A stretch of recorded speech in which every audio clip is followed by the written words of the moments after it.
நாளைக்கான வீடியோ தாங்க வந்திருக்கு. வீடியோ வந்து சூப்பராக இருந்துச்சு அப்படின்னு தாங்க சொல்லணும். நம்ம ஆதி பாரதி வந்து சேர்ந்து வந்து ஹனிமூன் கிளம்பிட்டாங்க அப்படின்னு தாங்க சொல்லணும். இன்னொரு பக்கம் பார்த்தா நம்ம பாரதியை பார்த்துக்கிறதுக்கு வந்து புதுசாக ஒரு கேர்டேக்கர் வந்து என்ட்ரி ஆகியிருக்காங்க அப்படி தாங்க சொல்லணும். அதெல்லாம் பார்க்குறதுக்கு நம்ம சேனலை மட்டும் மறக்காமல் லைக் அண்ட் சப்ஸ்கிரைப் மட்டும் பண்ணிடுங்க. ஃபஸ்ட்டு எடுத்தோடனே நம்ம பாரதி வந்து மொபைல் நோண்டிக்கிட்டு இருக்காங்க. அதை பார்த்துட்டு வந்து தமிழ் வந்து சொல்கிறாங்க, என்னம்மா என்னையை மட்டும் நீ மொபைல் நோண்டக்கூடாதுன்னு சொல்லிட்டு நீ மட்டும் மொபைல் நோண்டிக்கிட்டு இருக்கே அப்படிங்கிற மாதிரி சொல்கிறாங்க. ஏய் நீ நான் ஒன்றும் அடி, நீ படிக்க வேண்டாமா, மொபைலே நோண்டிக்கிட்டு தான் உன் படிப்பு கெட்டு போயிடும் அப்படிங்கிற மாதிரி சொல்கிறாங்க. அதுக்கடுத்து வந்து பாரதி வந்து சொல்கிறாங்க, நீ உங்கள் அப்பா இப்போ வழக்கம் போல் என்னை கேள்வி கேட்க ஆரம்பிச்சிட்டிங்களே அப்படிங்கிற மாதிரி சொல்கிறாங்க. இதெல்லாம் பின்னாடி வந்து ஆதி வந்து கேட்டுக்கிட்டே இருக்காங்க. கேட்டுக்கிட்டே இருந்துட்டு நம்ம தமிழ்கிட்ட வந்து அம்மா கிட்ட வந்து சொல்லாதீங்க அப்படின்னு சைகை காட்டி டக்குன்னு பயங்காட்டிடுறாங்க பாரதியை. பாரதி பயந்துடுறாங்க. என்ன அது இப்படி பயங்காட்டிட்டீங்க, நான் பயந்துட்டேன் தெரியுமா அப்படிங்கிற மாதிரி சொல்கிறாங்க. சரி ஒன்றும் இல்லை, உங்களுக்கு ஒரு சர்ப்ரைஸ் கொண்டு வந்திருக்கேன் அப்படிங்கிற மாதிரி சொல்கிறாங்க. என்ன சர்ப்ரைஸ், ஃபஸ்ட்டு அதை வந்து என் பொண்ணுக்கிட்ட தான் சொல்லுவேன் அப்படிங்கிற மாதிரி சொன்னோடனே நம்ம தமிழ் வந்து கேட்குறாங்க, என்னப்பா என்ன சர்ப்ரைஸ் அப்படிங்கிற மாதிரி கேட்குறாங்க. அது வந்து உன்னைய பார்த்துக்கிறதுக்காக ஒரு புதுசாக வந்து கேர்டேக்கர் அப்பாயின்ட் பண்ணியிருக்கேன், உனக்கு ஒரு ஃப்ரெண்டு மாதிரி இருப்பாங்க, நல்லா பார்த்துக்குருவாங்க சரியா அப்படிங்கிற மாதிரி சொல்கிறாங்க. இப்போ எதுக்கு அவளை பார்த்துக்கிறது கேர்டேக்கர் அப்படிங்கிற மாதிரி வந்து நம்ம பாரதி வந்து கேட்குறாங்க. அது வந்து பாரதி, நம்ம ரெண்டு பேரும் வந்து கனிமோன் போகிறோம்ல அப்படிங்கிற மாதிரி சொன்னாங்க. கனிமோன் அதெல்லாம் ஒன்றும் வேண்டாம் அப்படிங்கிற மாதிரி சொல்கிறாங்க. அதெல்லாம் நம்ம போய் தான் ஆகணும், அம்மாவும் இதை பற்றி என்கிட்ட சொன்னாங்க, நானும் யோசிச்சுக்கிட்டே இருந்தேன், நம்ம வந்து கனிமோன் ஒரு வாரம் போகிறோம், அப்போ வந்து தமிழை பார்த்துக்கிறதுக்காக ஆள் வேணும்ல, அதனால தான் ஒரு ஆள் ரெடி பண்ணியிருக்கேன் அப்படிங்கிற மாதிரி சொல்கிறாங்க. அடுத்து வந்து பாரதியும் சொல்கிறாங்க, ஆமாம் அது நானும் உங்கள்கிட்ட சொல்லலாம்னு நினச்சேன், நம்ம ரெண்டு பேரும் அங்கே ஆஃபீஸில் இருக்கும்போது காஞ்சிபுரத்தில் இருக்கும்போது தமிழை வந்து எனக்கு கவலையே கிடையாது, வீட்டில் வந்து எல்லாருமே பார்த்துக்குருவாங்க, ஆனால் இங்கே தனியாக விட்டு போகிறதுக்கு எனக்கும் பயமாக இருந்தது, ஒரு கேர்டேக்கர் இருக்கிறது நல்லது தான், யார் அவங்க அப்படிங்கிற மாதிரி கேட்டவொடனே அதெல்லாம் ரொம்ப நல்லவங்க, அதாவது என்னோடய ஃப்ரெண்டு அவங்களோட வீட்டில் வேலை பார்த்தாங்க, இப்போ என் ஃப்ரெண்டு அவங்க வந்து வெளிநாடு போயிட்டாங்க, அதனால் அவங்க சும்மா தான் இருந்தாங்க, ரொம்ப நல்லவங்கன்னு சொன்னாங்க, அதனால் இங்கே வர சொல்லியிருக்கேன், சரியா நல்லா தான் பார்த்துக்குருவாங்க, அதனால தான் உங்கள்கிட்ட கேட்காமே நான் இந்த இது ரெடி பண்ணிட்டேன் அப்படிங்கிற மாதிரி வந்து ஆதி சொல்கிற மாதிரி காட்டிக்கிட்டு இருக்காங்க. அடுத்து வந்து பாரதி வந்து சொல்கிறாங்க, ஆமாம் ஆதி, நான் உங்கள்கிட்ட சொல்ல மறந்துட்டேன், என்னோடய அம்மாவும் அப்பாவும் அங்கேருந்து கிளம்பி வராங்களாம் அப்படிங்கிற மாதிரி சொல்கிறாங்க.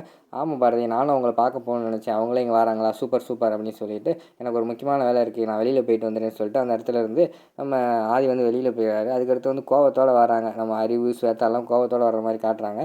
வந்தவொடனே அறிவு வந்து கேட்காரு, அக்கா நான் கேள்விப்பட்டதால் உண்மையா அக்கா அப்படிங்கிற மாதிரி கேட்டவொடனே, என்ன அறிவு என்ன சொல்கிற அப்படிங்கிற மாதிரி கேட்டவொடனே அந்த பாரதியும் ஆதியும் இன்னமும் கனிமூன் அனுப்பி வைக்கணும் பிளான் போட்டிருக்கேன்ல அப்படிங்கிற மாதிரி கேட்டவொடனே, டேய் நான் வேறு என்னமோ பிளான் போட்டேன்டா, நம்ம அவனை வந்து ரொம்ப கோவப்படுத்திட்டோம், அதனால் வந்து கொஞ்சம் கூல் பண்ணுறதுக்காக நான் வேறு ஏதோ சொன்னேன், அவன் தப்பாக புரிஞ்சுக்கிட்டு கனிமூன் கிளம்பிட்டான்டா, நான் என்னடா பண்ணுறது அப்படிங்கிற மாதிரி சாரதா கேட்குறாங்க. உடனே ஏகாம்பரம் சொல்கிறாரு, இங்கே பாரு ஸ்வேதா, இப்போ உனக்கு இருக்கிற ஒரே சாய்ஸ் வந்து நீ பொறுமையாக இருக்கணும் சரியா, அப்போ தான் உனக்கு ஆசைப்பட்டது கிடைக்கும் அப்படிங்கிற மாதிரி சொல்கிறாங்க. எப்படி அவன் பொறுமையாக இருக்க முடியும், எத்தனை நாள் பொறுமையாக இருக்கிறது, நானும் வீட்டுக்கு வரக்கூடாதுன்னு பார்த்தேன், வீட்டுக்கு வந்துட்டா, அதான் ஆஃபீஸில் வந்தால் பிரச்சனையாக வரும்னு சொல்லிட்டு ஆஃபீஸ்லேயும் வரக்கூடாதுன்னு பார்த்தேன், இப்போ ஆஃபீஸ்லேயே வந்து உட்காந்துட்டா, இப்போ கனிமூனுக்கு போக போகிறாங்களா, அவங்கள பிரிக்க முடியாது அவ்வளோதான் அப்படிங்கிற மாதிரி சொல்லிகிட்டு இருக்காங்க. எல்லாருமே புலம்பிக்கிட்டு இருக்காங்க. சாரதா வந்து சொல்கிறாங்க, அதெல்லாம் ஒன்றும் கிடையாது, நீ ஒன்றும் கவலைப்படாத, நான் பார்த்துக்கிறேன் அப்படிங்கிற மாதிரி சொல்கிறாங்க. அந்த நேரத்தில் வந்து நம்ம பாரதியோட அம்மா வந்துடுறாங்க. சம்மந்தின்னு உள்ளே வராங்க. எல்லாருமே விவகாரம் வந்துட்டாலே அப்படிங்கிற மாதிரி வந்து ஃபேஸ் ரியாக்ஷன் கொடுத்துட்டு இருக்காங்க. உள்ளே வந்தோடனே அவங்க உட்காந்துக்கிட்டு, சம்மந்தி பாரதியை பார்த்துட்டு போகலான்னு வந்தேன், பாரதி இருக்காளா அப்படிங்கிற மாதிரி கேட்காங்க.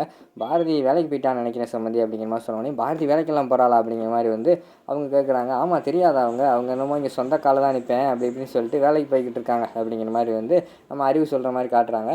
இருங்க பாரதி இருக்காளான்னு பார்ப்போம் அப்படின்னு சொல்லிட்டு சாரதா வந்து பாரதின்னு கூப்பிட்றாங்க. பாரதி மேலேருந்து வந்துடுறாங்க. வந்தோடனே, ஆமாம் எப்போம்மா வந்தேன் அப்படின்னு கேட்டோடனே, இப்போ தான் வந்தேன் அப்படிங்கிற மாதிரி சொன்னோடனே பாரதி வந்து சொல்கிறாங்க, அத்தை நான் எங்கள் அம்மாவை மேலே ரூமுக்கு கூட்டு போட்டா அப்படிங்கிற மாதிரி கேட்காங்க. உங்கள் அம்மாவை நீ எங்கே வேணால் கூட்டு போமா, இதில் எதுக்கு என்கிட்ட கேட்டுக்கிட்டு இருக்காரு, கூட்டு போ ரூமுக்கு கூட்டு போ அப்படிங்கிற மாதிரி சொன்னோன்னே சரின்னு சொல்லிட்டு அவங்க ரூமுக்கு போகிறாங்க. ரூமுக்கு போனவொடனே தமிழ் வந்து கட்டி பிடிச்சிக்கிறாங்க. ஆச்சி அப்படின்னு சொல்லிட்டு கட்டி பிடிச்சிக்கிறாங்க. அந்த இடத்துல வந்து நம்ம த பாரதி வந்து சொல்கிறாங்க, தமிழ் நீ போய் உங்கள் ரூமில் இரு, ஆச்சி கூட வந்து நான் கொஞ்ச நேரம் பேசிக்கிறேன் அப்படிங்கிற மாதிரி சொன்னோன்னே, அம்மா நீ வெரி போர்மா, எப்போ பார்த்தாலும் ஆச்சி கூட பேசவே விட மாட்டேங்க அப்படின்னு சொல்லிட்டு அந்த இடத்துல இருந்து தமிழ் வந்து போயிடுறாங்க.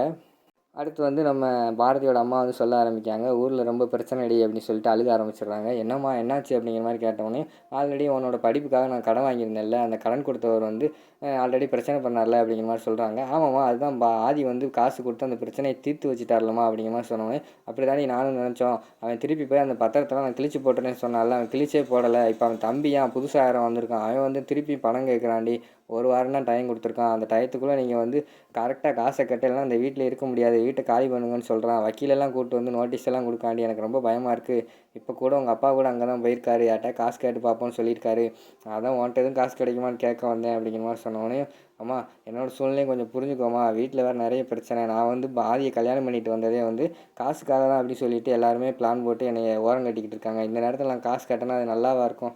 நானும் முடிஞ்ச அளவு ஆதிக்கிட்ட சொல்கிறேம்மா, என்னால் முடிஞ்ச அளவு நான் பண்ணுறேம்மா, நீ ஒன்றும் கவலைப்படாத அப்படிங்கிற மாதிரி சொல்கிறாங்க. சாரிடி, உன்னோட நிலைமை எனக்கு தெரிஞ்சுக்கிறாம நான் இப்படி பண்ணிட்டேன் அப்படிங்கிற அவங்க அம்மா சொல்கிறாங்க. அம்மா இதில் என்னம்மா இருக்குது, எதனால எனக்கு கால் பண்ணு, தைரியமாக இருமா அப்படிங்கிற மாதிரி சொல்கிறாங்க. சரிடி நானும் கிளம்புறேன், தமிழ் பார்த்தா என்னை விட மாட்டான், நான் கிளம்புறேன்னு சொல்லிவிட்டு அவங்களும் கிளம்பிடுறாங்க. கொஞ்ச நேரம் கழிச்சு வந்து ஆதி வராரு. வாங்க ஆதி, இப்போ தான் வந்தீங்களா அப்படின்னு கேட்டவொடனேயும், என்ன பாரதி டல்லா இருக்கீங்க, என்ன விஷயம் அப்படின்னு கேட்டவொடனே, இல்லை ஒன்றும் இல்லை, அம்மா வந்துட்டு போனாங்க அப்படிங்கிற மாதிரி சொன்னோடனே, வந்துட்டு போயிட்டாங்களா, எனக்கு ஒரு முக்கியமான வேலை தான் வெளியில் போயிட்டேன், சாரி பாரதி அப்படிங்கிற மாதிரி சொல்கிறாங்க. இதில் என்ன இருக்குது, ஃப்ரீயாக விடுங்க பாதி அப்படிங்கிற மாதிரி சொல்கிறாங்க நம்ம பாரதி. அடுத்து வந்து நம்ம பாரதி வந்து ஆதி நம்மளும் அம்மா அப்பா போய் ஒரு நாள் பார்க்கணும் அப்படிங்கிற மாதிரி சொன்னோன்னே, ஷேர் போய் பார்த்துருவோம் அப்படிங்கிற மாதிரி சொல்கிறாங்க. அடுத்து வந்து டக்குன்னு ஒரு ஃபோன் வந்துடுது. அந்த ஃபோன் எடுத்துகிட்டு ஆதி பேச போயிடுறாங்க. அடுத்து பாரதி வந்து யோசிக்காங்க, ஆதிக்கிட்ட வந்து சொல்லலாமா வேண்டாமா இந்த விஷயத்த. ஆதி வேறு ஹனிமூன் போகிறோன்னு சொல்லி ஜாலியாக இருக்காரு, இந்த நேரத்தில் பணப்பிரச்சனை சொன்னால் கவலைப்பட்டுருவாரோ அப்படிங்கிற மாதிரி அவங்க யோசிச்சுக்கிட்டு இருக்கிற மாதிரி காட்டிக்கிட்டு இருக்காங்க. திருப்பி வந்து ஆதி வர்ற மாதிரி காட்டுறாங்க. ஆதி வந்தோடனே கேர்டேக்கர் வரான்னு சொன்னீங்களே, எப்போ வருவாங்க அப்படிங்கிற மாதிரி பாரதி கேட்காங்க.